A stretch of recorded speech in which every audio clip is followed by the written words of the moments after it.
Hello viewers, welcomes to Priya's create. இன்றைக்கி hotel ஸ்டைலில் எப்படி சிக்கன் 65 வந்து மொறுமொறுன்னு கிறிஸ்பியாகவும் பண்ணுறதுன்னு பார்க்கலாம். வீடியோவை ஸ்கிப் பண்ணாமல் பாருங்கள். வாங்க வீடியோக்குள்ளே போகலாம். போன்லெஸ் சிக்கன் 350 கிராம் எடுத்திருக்கேன். சிக்கனை நல்லா கழுவி எடுத்து வச்சுருக்கேன்.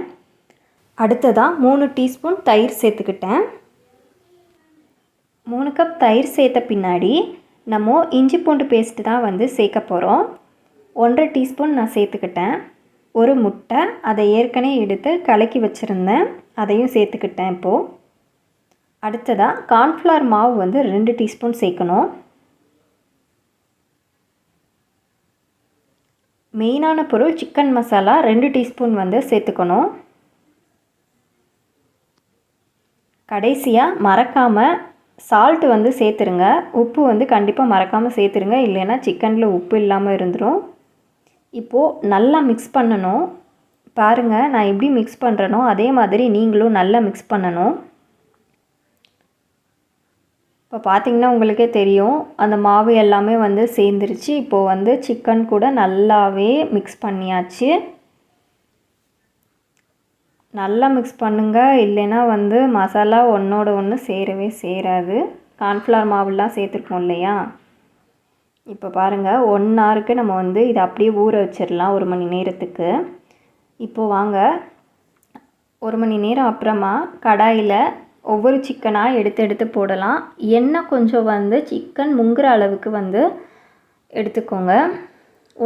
ஒன்றை விட்டு ஒன்று தள்ளியே சிக்கனை வந்துட்டு உள்ளே போடுங்க. ஏன் அப்படின்னா, நீங்கள் பக்கத்தில் போட்டிங்கன்னா ஒன்றோட ஒன்று வந்து ஒட்டிக்கிறோம். 2 மினிட்ஸ் விட்டுருங்க. அப்படியே 2 மினிட்ஸ்க்கு அப்புறமா தான் நீங்கள் வந்து அதை திருப்பியே போடணும். அதுக்கு முன்னாடியே நீங்கள் திருப்பி போட்டிங்க அப்படின்னா மசாலா வந்து நல்லா சிக்கனில் பிடிச்சிருக்காது. ஸோ வந்துட்டு மசாலாவே சேராது. 2 நிமிஷம் அப்புறமா திருப்பி போடணும்.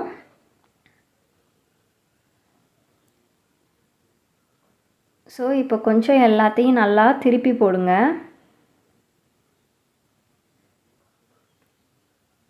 நல்லா திருப்பி போட்டு கொஞ்ச நேரம் சிக்கனை வந்து நல்லா பொரிய விட்டுறலாம்.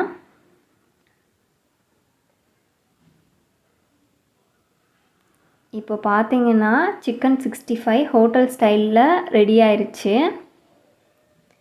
இது ஈஸி தான் ரொம்ப. வீட்டில் நீங்கள் கண்டிப்பாக ட்ரை பண்ணி பாருங்கள். நம்மளே வந்து வீட்டிலையே வந்துட்டு பண்ணி சாப்பிட்டுக்கலாம். வெளியில் போய் காசு அதிகமாக கொடுத்து வாங்கி சாப்பிட்ணுன்னு அவசியமே இல்லை.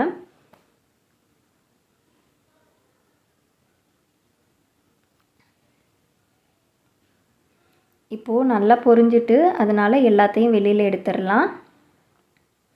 இப்போது அடுத்ததாக கறிவேப்பிலை இருக்கு இல்லையா, அதை கொஞ்சம் தாளித்து சிக்கன் மேலே போட்டோன்னா நமக்கு கொஞ்சம் பார்க்குறதுக்கு நல்லா இருக்கும், ஒரு ஃப்ளேவரும் கிடைக்கும்.